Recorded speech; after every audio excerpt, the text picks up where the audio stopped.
A woman can't handle a destroyer in calm seas, let alone a hurricane, they said. But when Captain Sarah Chen steered her ship into the storm of the century, her impossible maneuver shocked the entire Navy and redefined what courage looks like. What city are you watching from today? If you believe stories of extraordinary leadership and breaking barriers need to be told, don't forget to subscribe to the channel. The USS Thunderbolt cut through the Atlantic waters like a steel knife. Its 500-foot frame carrying 400 souls tore what meteorologists were calling the storm of the century. At the helm stood Captain Sarah Chen, 38 years old, the first Asian-American woman to command a destroyer in the Pacific Fleet. Captain, called Lieutenant Commander James Rodriguez from the bridge, his voice tight with concern. Weather update from Norfolk. Hurricane Delilah has intensified to Category 5. Sustained winds 175 miles per hour, gusting to 200. Wave heights predicted at 80 to 100 feet. Sarah studied the weather chart spreading across her navigation table. The storm covered an area larger than Texas, and they were sailing directly into its path.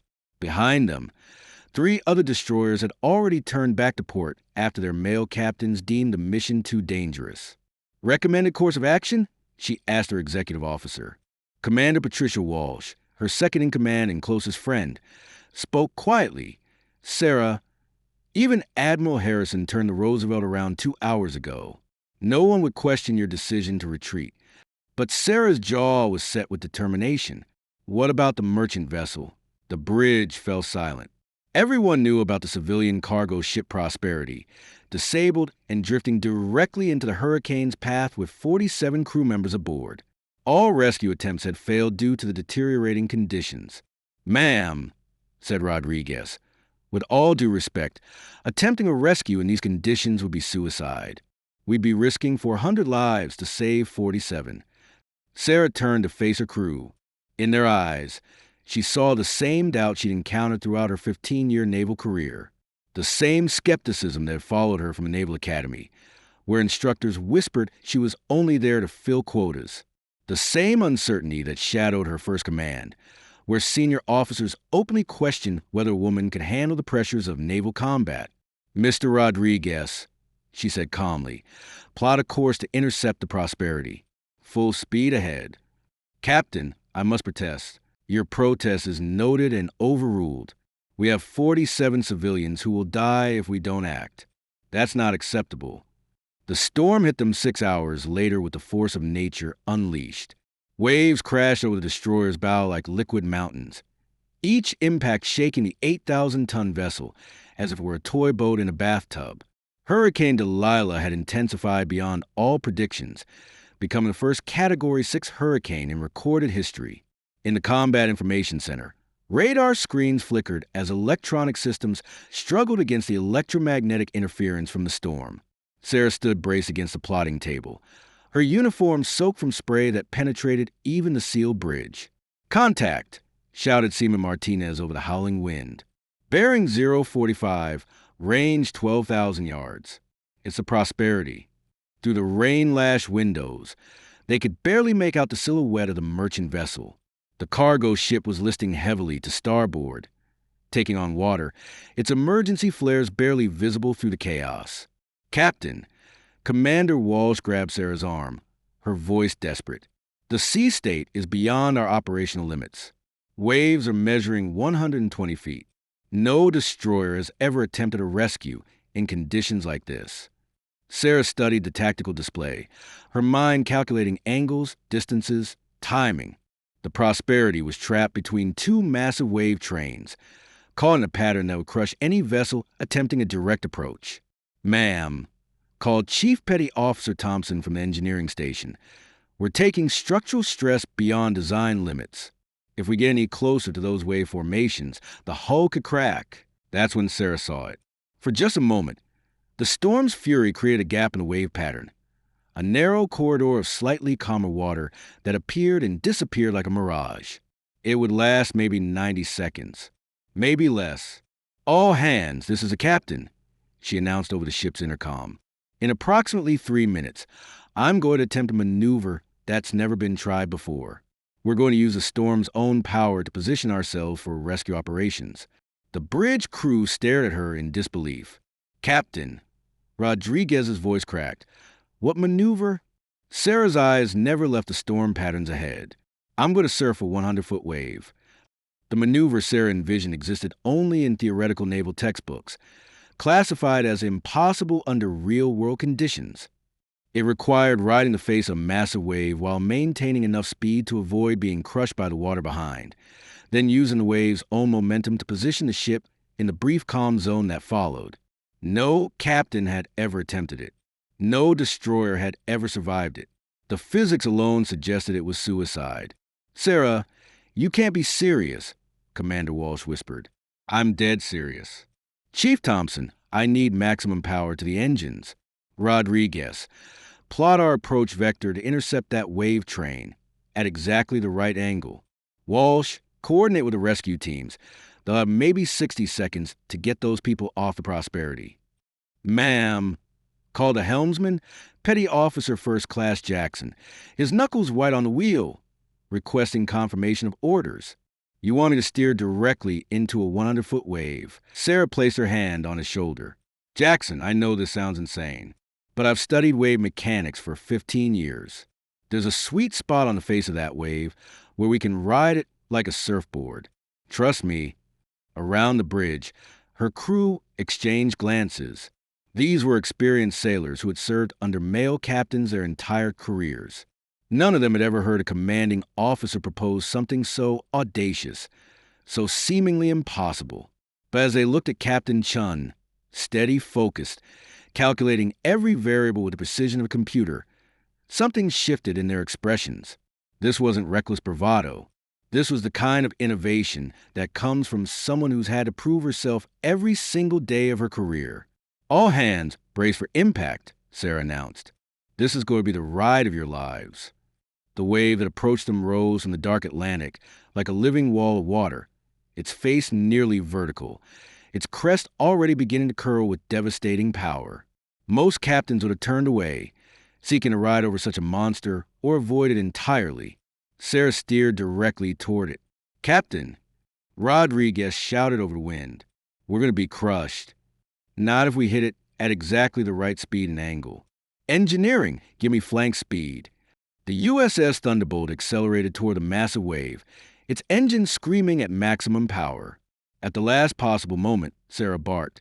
Hard left rudder. 15 degrees. The destroyers bowed into the wave face at an angle, and suddenly they were no longer fighting the water. They were riding it. The sensation was indescribable, like flying while still in contact with the sea. The ship surfed down the wave face at impossible speed, staying just ahead of the crushing water that would have destroyed them if they'd been even seconds slower. My God, whispered Commander Walsh, staring through the bridge windows at the surreal sight of ocean rushing past them like a liquid highway. But the real test came next. As they reached the bottom of the wave, Sarah had to execute the most dangerous part of the maneuver, using their momentum to slingshot around into the calm zone behind the wave train, positioning them perfectly alongside the disabled Prosperity. Right full rudder. Cut engines to 1/3. The destroyer carved through the water in a sweeping arc that defied every principle of safe seamanship. For a moment that seemed to last forever, they teetered on the edge of capsizing as the ship's center of gravity shifted beyond normal limits. Then, like a miracle, they slid into the relative calm behind the massive wave formation. The Prosperity floated just 200 yards away, its crew visible on deck, staring in amazement at the warship that had materialized from the storm like something from a dream. Launch rescue boats, Sarah commanded. All rescue teams, go, go, go. The rescue operation that followed was executed with precision that would be studied in naval academies for decades. In the brief 90-second window of calmer water, Sarah's crew launched 3 high-speed rescue boats and successfully evacuated all 47 crew members from the sinking Prosperity. But as the last civilian was pulled aboard the USS Thunderbolt, Hurricane Delilah struck back with renewed fury. The eye wall of the storm passed directly over them, bringing winds that exceeded 220 miles per hour and waves that rose like liquid skyscrapers. Captain, Chief Thompson's voice crackled over the intercom from the engine room. We've got flooding in compartments 3 and 4. The stress from that maneuver opened seams in the hull. Sarah knew they were in mortal danger. The same maneuver that had saved 47 lives might now cost 400 more. Water was pouring into the ship faster than the pumps could handle it, and they were still hours away from the storm's edge. "All hands, damage control parties to flooding stations," she announced. "We're not done fighting yet." What happened over the next 8 hours tested every limit of human endurance and naval engineering. Sarah's crew worked with superhuman effort, welding patches over hull breaches, while waves crashed over them, manning pumps that kept the ship afloat by margins measured in inches. Through it all, Captain Chen remained on the bridge, making split-second decisions that kept them alive. She guided the ship through wave formations that would have destroyed lesser vessels, finding paths through the chaos that existed only in her mathematical understanding of fluid dynamics. "Captain," Commander Walsh said during the worst of it, when water was sloshing ankle-deep on the bridge and the ship was listing 15 degrees to port, "how did you know that maneuver would work?" Sarah's answer came without hesitation. "Because when everyone tells you that you can't do something your entire career, you learn to find ways that nobody else has thought of." When the USS Thunderbolt finally emerged from Hurricane Delilah 14 hours later, it looked like a ship that had been through hell. Paint was stripped from its hull, windows were shattered, and pumps were still working to clear the last of the floodwater from its lower decks. But it was afloat. All 447 souls aboard, crew and rescued civilians, were alive. The story of Captain Sarah Chen's impossible turn spread to the Navy like wildfire. The maneuver was immediately classified and studied by naval tacticians, who confirmed that the physics should have been impossible, the timing incalculable, the execution beyond human capability. But it had worked. Admiral Patricia Harrison, the first woman to command the Pacific Fleet, flew out to meet the Thunderbolt when it limped into Norfolk Naval Base. She found Sarah on the bridge, still at her post despite 18 hours without sleep. "Captain Chen," the admiral said quietly, "I've been in the Navy for 30 years. I've never seen anything like what you did out there." Sarah's response was characteristically modest. "I just did what the situation required, ma'am. Any captain would have done the same." "No," Admiral Harrison shook her head. "Any captain would have turned back. You did something that no one else would have even attempted. And because of that, 47 people are going home to their families tonight."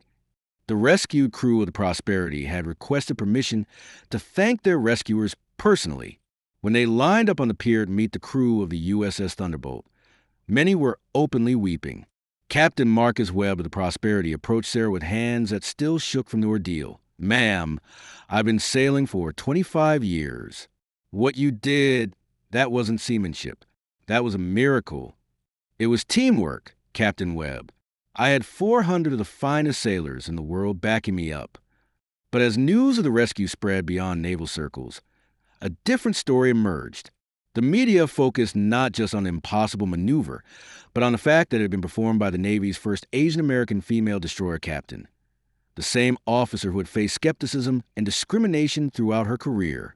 The same colleagues who had once questioned whether a woman could handle command responsibilities were now studying her techniques, trying to understand how she had accomplished something that defied every conventional wisdom about naval operations.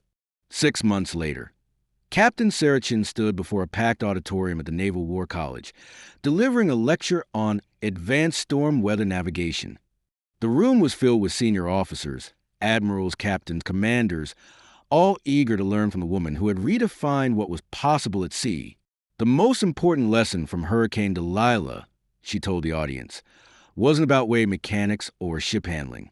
It was about the danger of limiting our thinking based on what's been done before instead of what might be possible." She clicked to a slide showing the radar plot of her approach to the Prosperity. Every manual said this rescue was impossible. Every calculation showed it couldn't work. But sometimes impossibility is just another word for no one's figured out yet. In the audience, Admiral Harrison nodded with pride. Sarah Chen had not only saved 47 lives and proved that women could handle the most extreme challenges of naval command, she had pushed the entire Navy to think beyond its traditional limitations. After the lecture, a young female midshipman approached Sarah with obvious nervousness. "Ma'am," the midshipman said, "I'm graduating next month. Some of my instructors have suggested that destroyer command might be too challenging for someone like me. What would you advise? Sarah looked at the young woman, bright, determined, probably facing the same doubts and obstacles that had marked her own career. I'd advise you to remember that the ocean doesn't care about your gender, Sarah said. It only cares about your skill, your preparation, and your willingness to do what's necessary when lives are on the line. Everything else is just noise. The midshipman stood straighter, her uncertainty replaced by resolve. Thank you, ma'am. I won't let you down. Don't worry about letting me down, Sarah smiled. Worry about living up to your own potential. That's always harder and always more important. Today, the Chun maneuver is taught in advanced seamanship courses around the world. The technique that was once considered impossible is now a standard rescue protocol for extreme weather conditions. Captain Sarah Chen's achievement opened doors not just for women in Naval Command, but for innovative thinking throughout the maritime services. The USS Thunderbolt received a Presidential Unit Citation for the Hurricane Delilah rescue, but the citation that meant the most to Sarah was a simple handwritten note from the youngest crew member of the Prosperity. Thank you for proving that heroes come in all forms, and for showing my daughter that she can command ships too. Sarah Chen didn't set out to break barriers or prove points about gender equality. She simply did her job with the excellence that the situation demanded. But in doing so, she demonstrated that true leadership isn't about conforming to expectations. It's about exceeding them when it matters most. Sometimes the most profound changes come not from those who shout the loudest about what should be possible, but from those who quietly prove what is possible when courage meets opportunity in the perfect storm. Have you ever witnessed someone accomplish something that couldn't be done? Share your story in the comments. And if you believe these tales of quiet excellence deserve to be heard, subscribe for more stories of extraordinary people doing extraordinary things.